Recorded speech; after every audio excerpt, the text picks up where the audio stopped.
जय माता दी। ओम नमः शिवाय। या देवी सर्वभूतेषु शक्तिरूपेण संस्थिता नमस्तस्य नमस्तस्य नमस्तस्य नमो नमः। आज हम पढ़ रहे हैं दुर्गा सप्तशती का चौथा अध्याय, इंद्रादिक देवताओं द्वारा देवी की स्तुति। सीधी की इच्छा रखने वाला पुरुष जिसकी सेवा करते हैं तथा देवता जिन्हें सब ओर से घेरे रहते हैं, उन जया नाम वाली दुर्गा जी का ध्यान करें। इसके श्री अंगों की आभा काले मेघों के समान श्याम है। वे अपने कटाक्षों से शत्रु समूह को भय प्रदान करते हैं। उनके मस्तक पर आबद्ध चंद्रमा की रेखा शोभा पाती है। वे अपने हाथों में शंख, चक्र, कृपाल और त्रिशूल धारण करती हैं। उनके 3 नेत्र हैं। वे सिंह के कंधे पर चढ़ी हुई हैं तथा अपने तेज से तीनों लोगों को परिपूर्ण कर रही हैं। ऋषि कहते हैं, अत्यंत पराक्रम दुरात्मा महिषासुर तथा उसकी दैत्य सेना के देवी के हाथ से मारे जाने पर इंद्र आदि देवता प्रणाम करने के लिए गर्दन तथा कंधे झुकाकर उन भगवती दुर्गा का उत्तम वचनों द्वारा स्तवन करने लगे तथा सब उनके सुंदर अंगों में अत्यंत हर्ष के साथ रोमांच हो आया। देवता बोले, संपूर्ण देवताओं की शक्ति का समुदाय है जिसका स्वरूप है। उन देवी ने अपनी शक्ति से संपूर्ण जगत को व्याप्त कर रखा है। समस्त देवताओं और महर्षियों की पूजनीय उन जगदम्बा को हम भक्तिपूर्वक नमस्कार करते हैं। वे हम लोगों का कल्याण करें। जिनके अनुपम प्रभाव और बल का वर्णन करने में भगवान शेषनाग, ब्रह्मा जी और महादेव जी का भी सामर्थ्य नहीं है। वे भगवती चंडी का संपूर्ण जगत का पालन एवं अशुभ भय का नाश करने का विचार करे। जो पुण्य आत्माओं के घरों में स्वयं ही लक्ष्मी रूप से, पापियों के यहाँ दरिद्रता रूप से और शुद्ध अंतकरण वाले पुरुषों के हृदय में बुद्धि रूप से है, सत्पुरुषों में श्रद्धा रूप से तथा कुलीन मनुष्यों में लज्जा रूप से निवास करती है, उन आप भगवती दुर्गा को हम नमस्कार करते हैं। देवी आप संपूर्ण विषयों का पालन कीजिए। देवी आपके इन चिंतन आप संपूर्ण विषय का पालन कीजिए। देवी आपके इन अचिंत्य रूप का असुरों का नाश करने वाले भारी पराक्रम का तथा समस्त देवताओं और दैत्यों के समक्ष युद्ध में प्रकट किए हुए आपके अद्भुत चरित्र का हम किस प्रकार वर्णन करें। आप संपूर्ण जगत की उत्पत्ति में कारण हैं। आप में सत्वगुण, रजोगुण और तमोगुण हैं। ये तीनों गुण मौजूद हैं तो भी दोषों के साथ आपका सरसंग नहीं जान पड़ता। भगवान विष्णु और महादेव जी आदि देवता भी आपका पार नहीं पाते। आप ही सबका आश्रय हैं। यह समस्त जगत आपका अंशभूत है क्योंकि आप सबकी आदिभूत एवक्ता परा प्रकृति हैं। देवी संपूर्ण युगों में जिसके उच्चारण से सब देवता तृप्त लाभ करते हैं तथा सवा भी आप हैं। इसके अतिरिक्त आप ही पितरों की तृप्ति का कारण हैं। एतव सब लोग आपको सवधा भी कहते हैं। देवी जो मोक्ष की प्राप्ति का साधन है, अचिंत्य महाव्रत स्वरूप है। समस्त दोषों से रहित जितेंद्रिय तत्वों का ही सार वस्तु मानने वाला था। मोक्ष की अभिलाषा रखने वाले मुनिजन जिनका अभय करते हैं, वह भक्ति परा विद्या आप ही हैं। आप शब्द स्वरूपा हैं। अत्यंत निर्मल ऋजुवेद, यजुर्वेद तथा उदरगिर के मनोहर पदों के पाठ से युक्त सामवेद का भी आधार आप ही हैं। आप देवी तीनों वेद और भगवती 6 ऐश्वर्यों से युक्त हैं। इस विश्व की उत्पत्ति एवं पालन के लिए आप ही वार्ता, खेती एवं आजीविका के रूप में प्रकट हुई हैं। आप संपूर्ण जगत की घोर पीड़ा का नाश करने वाली हैं। देवी जिससे आप शत्रुओं के सार का ज्ञान, जिसने समस्त शास्त्रों के सार का ज्ञान होता है, वह मेघा शक्ति आप ही हैं। दुर्गम भय भार से पार उतारने वाली नौका रूप दुर्गा देवी भी आप ही हैं। आपकी कहीं भी आसक्ति नहीं है। कैटब के शत्रु भगवान विष्णु के वृक्षतल में एकमात्र निवास करने वाली भगवती लक्ष्मी तथा भगवान चंद्रशेखर द्वारा सम्मानित गौरी देवी भी आप ही हैं। आपका मुख मंद मुस्कान से सुशोभित है, निर्मल पूर्ण चंद्रमा के विलंब का अनुकरण करने वाला तथा उत्तम स्वर्ण की मनोहर क्रांति से कायमनीय है। तो भी उसे देखकर महिषासुर को क्रोध हुआ और सहसा उसने उस पर प्रहार कर दिया। यह बड़े आश्चर्य की बात है देवी। वहीं मुख जब क्रोध से युक्त होने पर उदयकाल के चंद्रमा की भांति लाल और तनी हुई भौहों के कारण विकराल हो उठता है, तब उसे देखकर तो महिषासुर के प्राण तुरंत ही नहीं निकल गए। यह उससे भी बढ़कर आश्चर्य की बात है, क्योंकि क्रोध में भरे हुए यमराज को देखकर भला कौन जीवित रह सकता है। देवी आप प्रसन्न हो, परमात्मा स्वरूप हो। आपके प्रसन्न होने पर जगत का अभय होता है और क्रोध में भर जाने पर आप तत्काल ही कितने कुलों का सर्वनाश कर डालती हैं। ये बात है अभी अनुभव में आई है, क्योंकि आप महिषासुर की है विशाल सेना शरण भर में आपके कोप से नष्ट हो गई है। सदा अभय प्रदान करने वाली आप निरंतर हम पर प्रसन्न रहते हैं। वे ही देश में सम्मानित होते हैं, उन्हीं को धन जिसकी प्राप्ति होती है, उन्हीं का धर्म कभी शिथिल नहीं होता तथा वे ही अपने हष्ट पुष्ट स्त्री पुत्र और व्रतजनों के साथ धन्य माने जाते हैं। देवी आपकी ही कृपा से पुण्य आत्मा पुरुष प्रतिदिन अत्यंत श्रद्धापूर्वक सदा सब प्रकार के धर्मानुकूल कर्म करता है तथा उनके प्रभाव से स्वर्गलोक में जाता है। इसलिए आप तीनों लोकों में निश्चय ही मनोवांछित फल देने वाले हैं। माँ दुर्गे आप स्मरण करने पर सब प्राणियों का भय हर लेती हैं और समस्त पुरुषों का चिंतन करने पर उन्हें परम कल्याण में बुद्धि प्रदान करते हैं। दुख दरिद्रता भय हरने वाली देवी आपके सिवाय दूसरी कौन है, जिसका चित्त सब का उद्धार करने के लिए सदा ही दर्शायत रहता हो।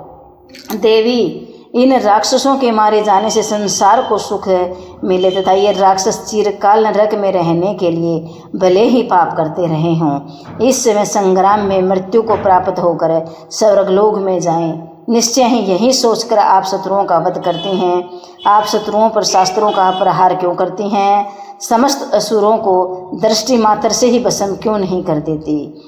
इसमें भी एक रहस्य है। ये शत्रु भी हमारे शास्त्रों से पवित्र होकर उत्तम लोकों में जाएं, इस प्रकार उनके प्रति भी आपका विचार अत्यंत उत्तम रहता है। खड़ग के तेज पुंज की भयंकर दीप से तथा आपके त्रिशूल के अग्रभाग की धनीभूत प्रभा से चौंध ही आकर जो असुरों की आंखें फटी नहीं गई, इसमें कारण यही था कि वे मनोहर रमियों से युक्त चंद्रमा के सम्मान आनंद प्रदान करने वाले आपके उन सुंदर मुख का दर्शन करते थे। देवी आपका शील दुराचार्यों के बुरे बर्ताव को दूर करने वाला है। साथ ही ये रूप ऐसा है जो कभी चिंतन में भी नहीं आ सकता, जिसकी कभी दूसरों से तुलना भी नहीं की जा सकती तथा आपका बल और पराक्रम तो उन दैत्यों का भी नाश करने वाला है जो कभी देवताओं के पराक्रम को भी नष्ट कर चुके थे। इस प्रकार आपने शत्रुओं पर भी अपनी दया ही प्रकट की है। वरदायिनी देवी आपके इस पराक्रम की किसी के साथ तुलना हो सकती है क्या? तथा शत्रुओं को भय देने वाली अत्यंत मनोहर ऐसा रूप भी आपके सिवाय और कहाँ है? हृदय में कृपा और युद्ध में निठुरता, ये दोनों बातों तीनों लोकों के भीतर केवल आप में ही देखी गई हैं। मात्र आपने शत्रुओं का नाश करने के लिए समस्त त्रिलोकी की रक्षा की है। इन शत्रुओं को भी युद्ध भूमि में मारकर स्वर्गलोक में पहुंचाया है तथा उन्मत्त दैत्यों से प्राप्त होने वाला हम लोगों के भय को भी दूर कर दिया है। आपको हमारा नमस्कार है। आपको हमारा नमस्कार है। देवी आप शूल से हमारी रक्षा करें, अंबिके आप खड़ग से भी हमारी रक्षा करें तथा घंटे की ध्वनि और धनुष के टंकार से भी हम लोगों की रक्षा करें। चंडी के पूर्व पश्चिम और दक्षिण दिशा में आप हमारी रक्षा करें तथा ईश्वरी अपने त्रिशूल को घुमाकर आप उत्तर दिशा में भी हमारी रक्षा करें। तीनों लोकों में आपके जो परम सुंदर एवं अत्यंत भयंकर रूप विचरते रहते हैं, उनके द्वारा भी आप हमारी तथा सब भूलोक की रक्षा करें। अंबिके आपके कर परवलों में शोभा पाने वाले खड्ग, शूल और गदा आदि जो जो अस्त्र शस्त्र हों, उन सब के द्वारा आप सब ओर से हम लोगों की रक्षा करें। ऋषि कहते हैं, इस प्रकार जब देवताओं ने जगदम्बा दुर्गा की स्तुति की और नंद वन के दिव्य पुष्पों एवं गंध चंदन आदि के द्वारा उनका पूजन किया, फिर सब ने मिलकर जब भक्तिपूर्वक दिव्य धूपों की सुगंध निवेदन की, तब देवी ने प्रसन्न होकर प्रणाम करते हुए सब देवताओं से कहा। देवी बोली, देवताओं, तुम सब लोग मुझे जिस वस्तु की अभिलाषा रखते हो उसे मांगो। देवता बोले, भगवती ने हमारी सब इच्छाएं पूर्ण कर दी हैं, अब कुछ भी बाकी नहीं है, क्योंकि हमारा यह शत्रु महिषासुर मारा गया। महेश्वरी, इतने पर भी यदि आप हमें और वर देना चाहती हैं तो हम जब जब आपका स्मरण करें तब तब आप दर्शन देकर हम लोगों के महान संकट दूर कर दीजिए, तथा प्रसन्न मुख वाली अंबिके, जो मनुष्य इन स्तोत्रों द्वारा आपकी स्तुति करे उसे वित्त, समृद्धि तथा वैभव देने के साथ साथ ही उनकी धन और स्त्री आदि संपत्तियों को भी बढ़ाने के लिए आप सदा हम पर प्रसन्न रहें। ऋषि कहते हैं, राजन, देवताओं ने अब अपने तथा जगत के कल्याण के लिए भद्रकाली देवी को इस प्रकार प्रसन्न किया, तब वे तथा सु कहकर वहीं अंतर्ध्यान हो गई। भूपाल, इस प्रकार पूर्व काल में तीनों लोगों का हित चाहने वाली देवी जिस प्रकार देवताओं के शरीर से प्रकट हुई थी, वह अब कथा मैंने कह सुनाई। अतः पुनः देवताओं को उपकार करने वाली वे देवी दुष्ट दैत्यों तथा शुंभ निशुंभ का वध करने एवं सब लोगों की रक्षा करने के लिए गौरी देवी के शरीर से जिस प्रकार प्रकट हुई थी, वह सब प्रसंग मेरे मुख से सुनो। मैं उनका तुम्हें यथावत वर्णन करता हूँ। ये था चौथा अध्याय। वीडियो अच्छी लगी हो तो चैनल को लाइक और सब्सक्राइब करें। नवरात्रों में माँ दुर्गा की दुर्गा सप्तशती के पाठ अध्याय हर रोज पढ़ें, सुने। जय माता दी। जय माता दी। ओम नमः शिवाय। ओम ऐं ह्रीं क्लीं चामुंडाय विच्चे। माँ दुर्गा का निर्वाण मंत्र। देवताओं द्वारा देवी की स्तुति। चंड मुंड के मुख से अंबिका के रूप की प्रशंसा सुनकर शुंभ का उनके पास दूत भेजना और दूत का निराश होकर लौटना। ओम, इस उत्तर चरित्र के रुद्र ऋषि हैं, माँ सरस्वती देवता हैं, अनुष्टम छंद हैं, भीमा शक्ति है, बामरी बीज है तथा सूर्य तत्व है और समावेद स्वरूप है। महासरस्वती की प्रलय के लिए उत्तर चरित्र के भाग में इसका विनियोग किया जाता है। जो अपने कर कमलों में घंटा, शूल, हल, शंख, मुसल, चक्कर, धनुष तथा बाण धारण करती है। शरद ऋतु के शोभा संपन्न चंद्रमा के समान जिनकी मनोहर क्रांति है, जो तीनों लोकों की आधारभूत तथा शुंभ आदि दैत्यों का नाश करने वाली है, तथा गौरी के शरीर से जिसका प्राकट्य हुआ है, उन महासरस्वती देवी का मैं निरंतर भजन करता हूँ। ऋषि कहते हैं, पूर्व काल में शुंभ और निशुंभ नामक असुरों ने अपने बल के घमंड में आकर सूचीपति इंद्र के हाथ से तीनों लोकों का राज्य और यज्ञ भाग छीन लिया। वे ही दोनों सूर्य, चंद्रमा, कुबेर, यम और वरुण के अधिकार का भी उपयोग करने लगे। वायु और अग्नि का कार्य भी वे ही करने लगे। उन दोनों ने उन देवताओं को अपमानित, भ्रष्ट, पराजित तथा अधिकारहीन करके स्वर्ग से निकाल दिया। उन दोनों महान असुरों से तिरस्कृत देवताओं ने अपराजिता देवी का स्मरण किया और सोचा, जगदम्बा ने हम लोगों को वर दिया था कि आपातकाल में स्मरण करने पर मैं तुम्हारी सब आपत्तियों का तत्काल नाश कर दूंगी। यह विचार कर देवता गिरिराज हिमालय गए और वहां भक्ति विष्णु माया की स्तुति करने लगे। देवता बोले, देवी को नमस्कार है, महादेवी शिवा को सर्वदा नमस्कार है, प्रकृति एवं भद्रा को नमस्कार है। हम लोग नियम पूर्वक जगदम्बा को नमस्कार करते हैं, रुद्रों को नमस्कार है, नित्या, गौरी एवं धात्री को बारंबार नमस्कार है। ज्योतिषमयी, चंद्र रूपिणी तथा सुख रूपा देवी को सत सत प्रणाम है। शरणागतों का कल्याण करने वाली बुद्धि तथा सिद्धि रूपी देवी को हम बार बार नमस्कार करते हैं। रीति राक्षसों की लक्ष्मी, राजाओं की लक्ष्मी तथा शिव पत्नी शिव रूपा आप जगदम्बा को हम बार बार प्रणाम करते हैं। दुर्गा, दुर्पुरा, दुर्गम संकटों से पार उतारने वाली, सारा सब की आसारभूता, सर्वकामिनी, ख्याति कृष्णा उर्दू माँ देवी को सर्वदा नमस्कार है। अत्यंत सौम्य तथा अत्यंत रौद्र रूप देवी को हम नमस्कार करते हैं, उन्हें बार बार प्रणाम है। जगत की आधारभूता कृति देवी को बार बार नमस्कार है। जो देवी सब प्राणियों में विष्णु माया के नाम से कही जाती है, उनको नमस्कार है, उनको नमस्कार है, उनको बार बार नमस्कार है। जो देवी सब प्राणियों में चेतना कहलाती है, उनको नमस्कार है, उनको नमस्कार है, उनको बार बार नमस्कार है। जो देवी सब प्राणियों में बुद्धि रूप से स्थित है, उनको नमस्कार है, उनको नमस्कार है, उनको बार बार नमस्कार है। जो देवी सब प्राणियों में निंद्रा रूप से स्थित है, उनको नमस्कार है, उनको नमस्कार है, उनको बार बार नमस्कार है।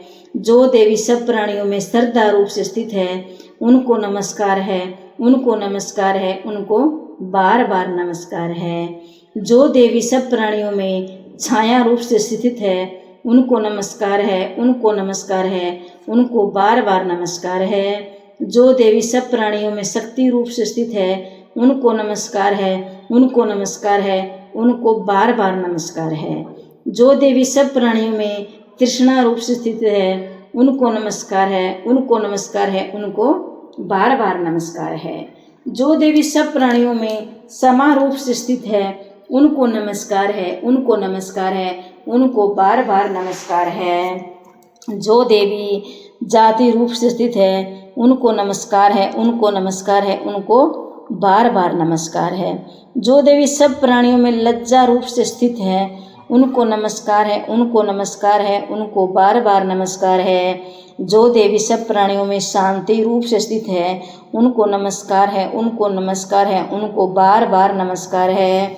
जो देवी सब प्राणियों में श्रद्धा रूप से स्थित है, उनको नमस्कार है, उनको नमस्कार है, उनको बार बार नमस्कार है। जो देवी सब प्राणियों में क्रांति रूप से स्थित है, उनको नमस्कार है, उनको नमस्कार है, उनको बार बार नमस्कार है।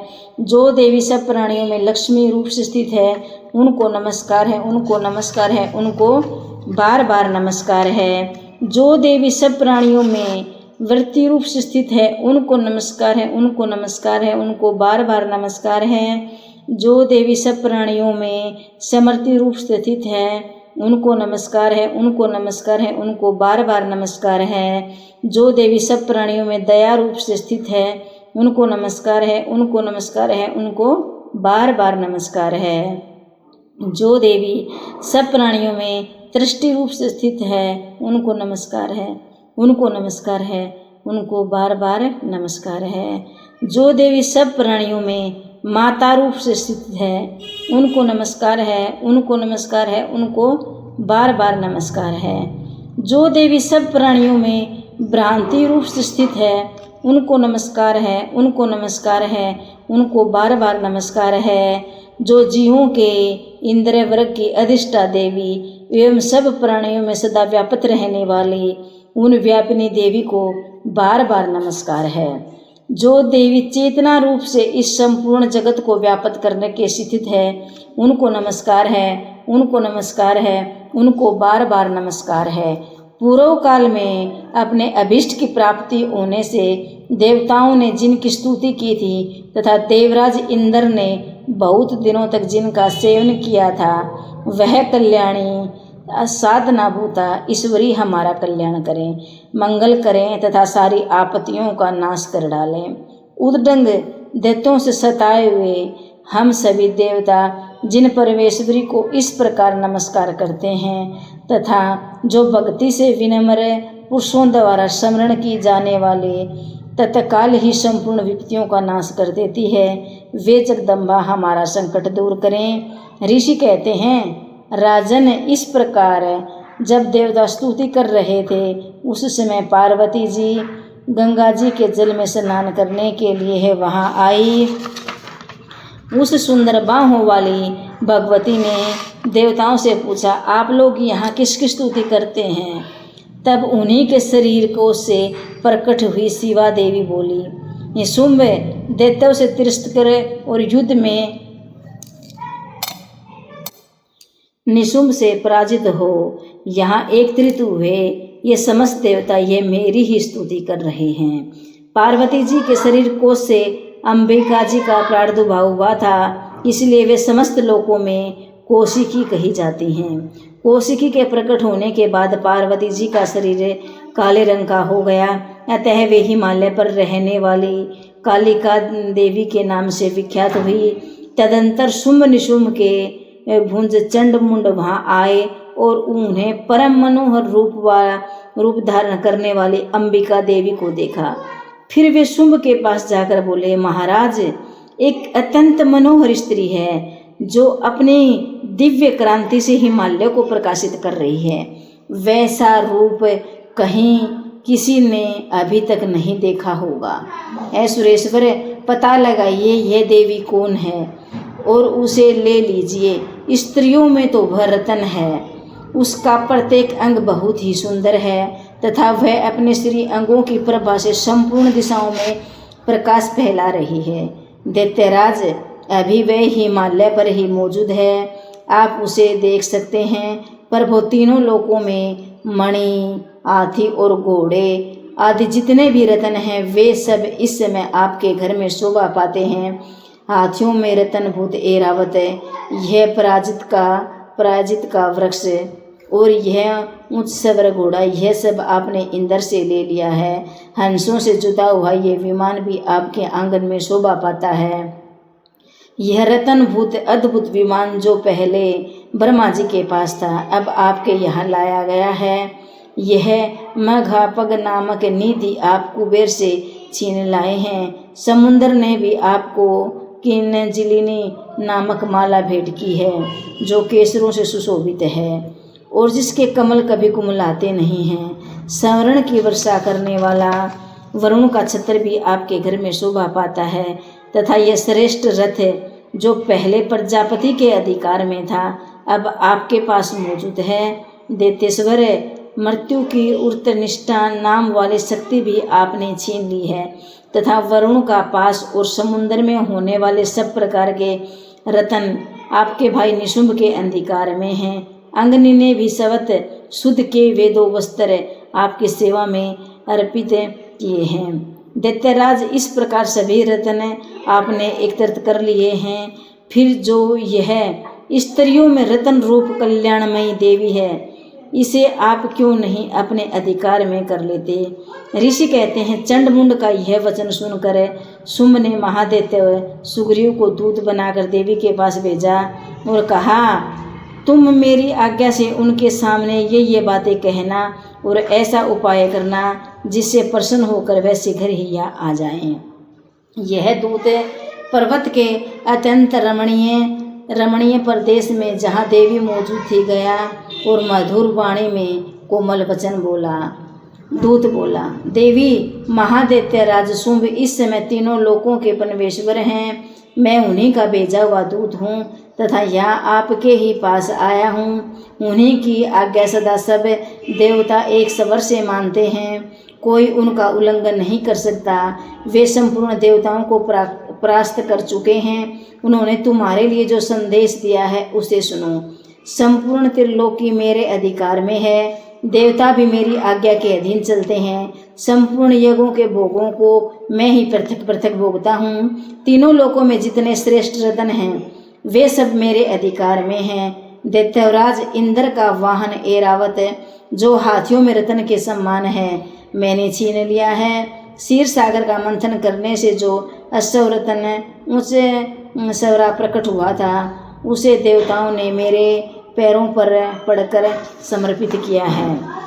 सुंदरी, इसके सिवाय और जितने भी रत्नभूत पदार्थ देवताओं, गर्ववर्धनों और नागों के पास थे वे सब मेरे पास आ गए हैं। देवी, हम लोग तुम्हें संसार की स्त्रियों में रत्न मानते हैं, अतः तुम हमारे पास आ जाओ क्योंकि रत्नों का उपभोग करने वाले हम ही हैं। चंचल कटाक्षों वाली सुंदरी, तुम मेरी या मेरे भाई महापराक्रमी निशुंभ की सेवा में आ जाओ, क्योंकि तुम रत्न रूपा हो।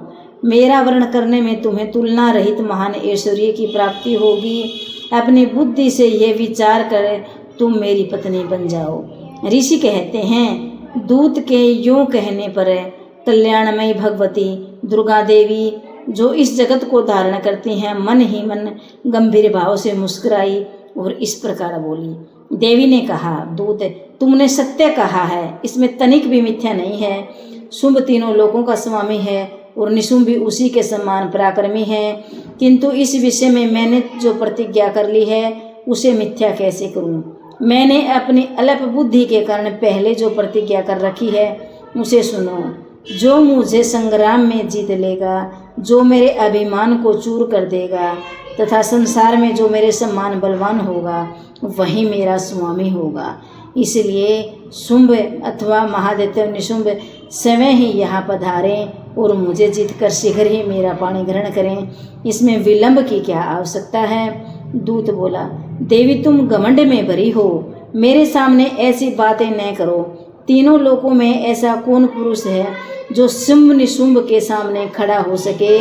देवी, अन्य दैत्यों के सामने भी सारे देवता युद्ध में नहीं ठहर सकते, फिर तुम अकेली स्त्री होकर कैसे ठहर सकती हो?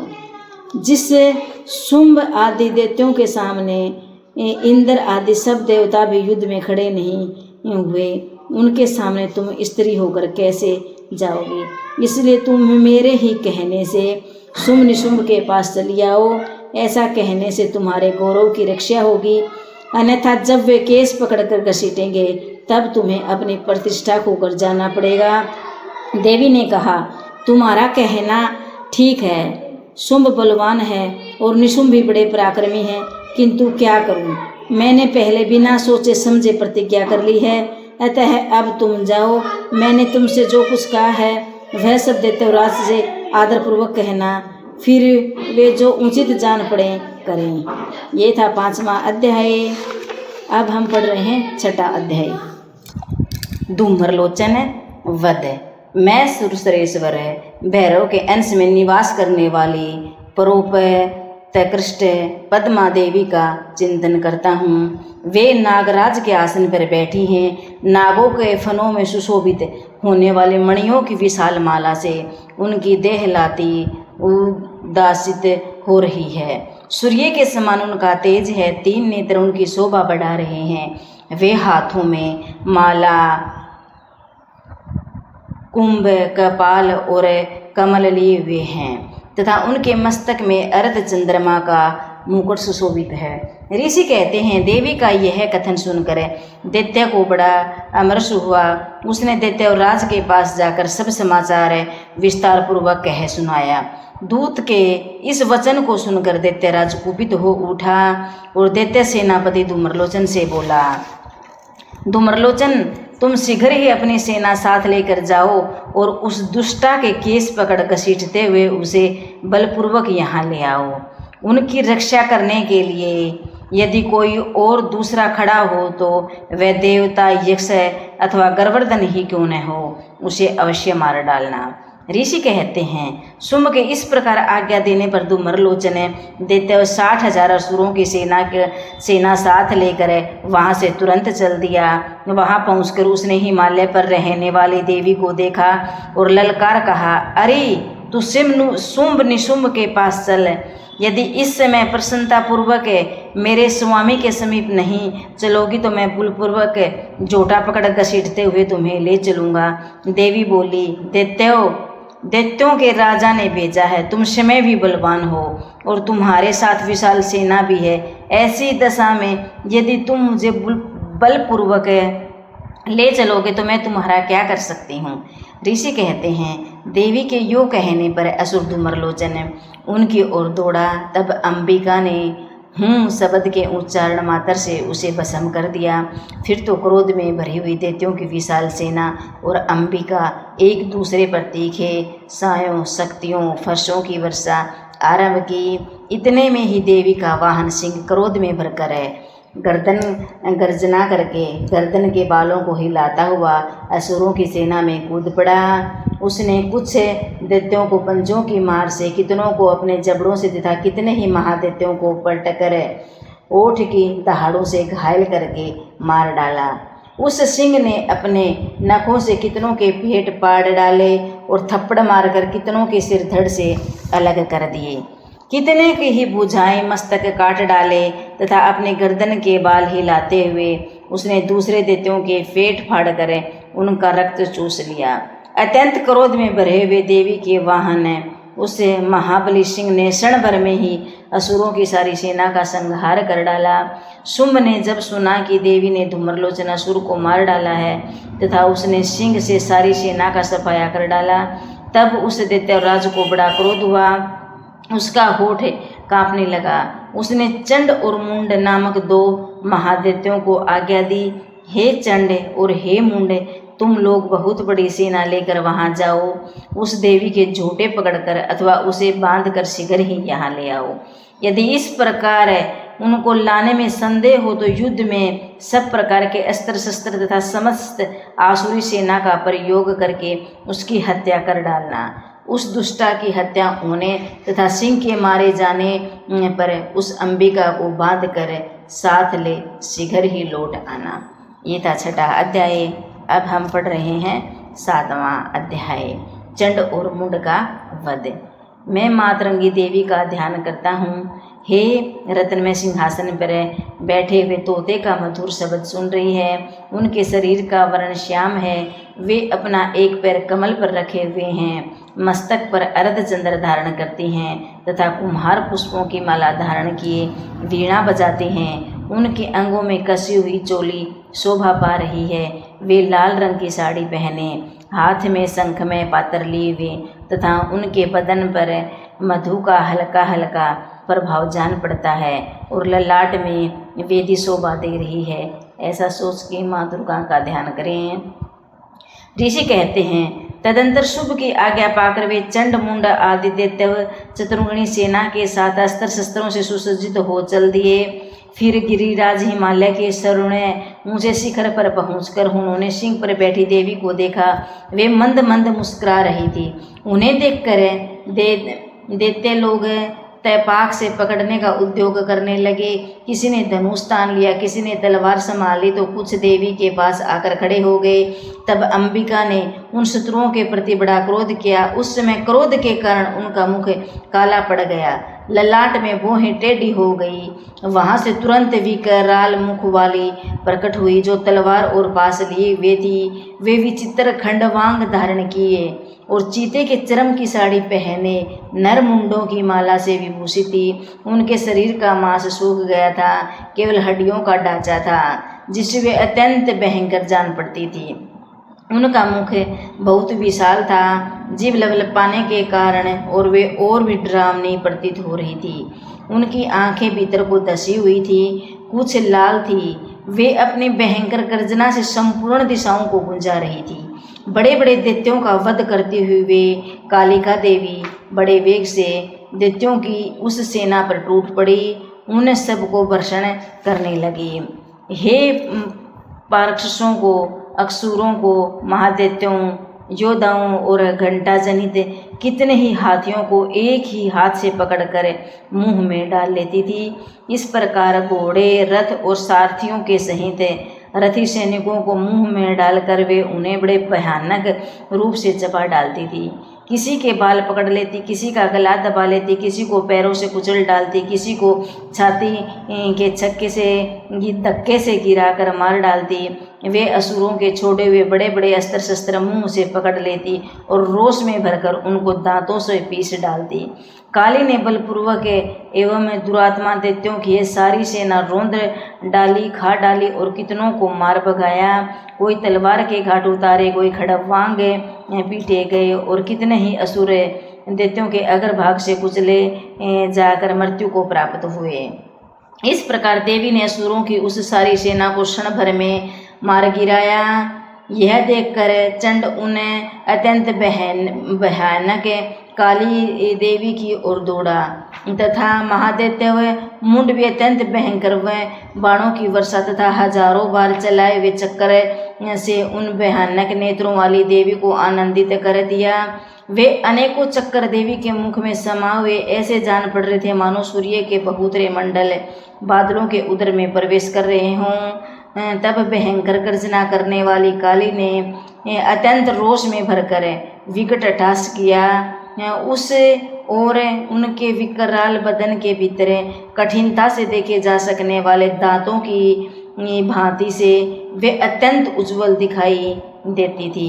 देवी ने बहुत बड़ी तलवार हाथ में ले हूँ का उच्चारण करके चंड पर धावा किया और उसके केस पकड़ उसी तलवार से उसका मस्तक काट डाला। चंड को मारा गया देखकर मुंड भी देवी की ओर दौड़ा। तब देवी ने रोष में भरकर उसे भी तलवार से घायल करके धरती पर सुला दिया। महापराक्रमी चंड और मुंड को मारा गया देखकर मरने से बची हुई बाकी सेना भय से व्याकुल हो चारों ओर भाग गई। तदंतर काली ने चंड और मुंड का मस्तक हाथों से ले चंडिका के पास जाकर प्रचंड अट्टहास करते हुए कहा, देवी, मैंने चंड और मुंडक नामक इन दो महापशुओं को तुम्हें भेंट किया है। अब युद्ध में तुम शुंभ और निशुंभ का स्वयं ही वध करना। ऋषि कहते हैं वहाँ लाए वे उन चंड और मुंड नामक महादैत्यों को देखकर कल्याणमयी चंडी ने कालिका से मधुर स्वर में कहा, देवी, तुम चंड और मुंड को लेकर मेरे पास आई हो, इसलिए संसार में चामुंडा के नाम से तुम्हारी ख्याति होगी। ये था 7वां अध्याय दुर्गा सप्तशती का। वीडियो अच्छी लगी हो तो चैनल को लाइक और सब्सक्राइब करें। धन्यवाद।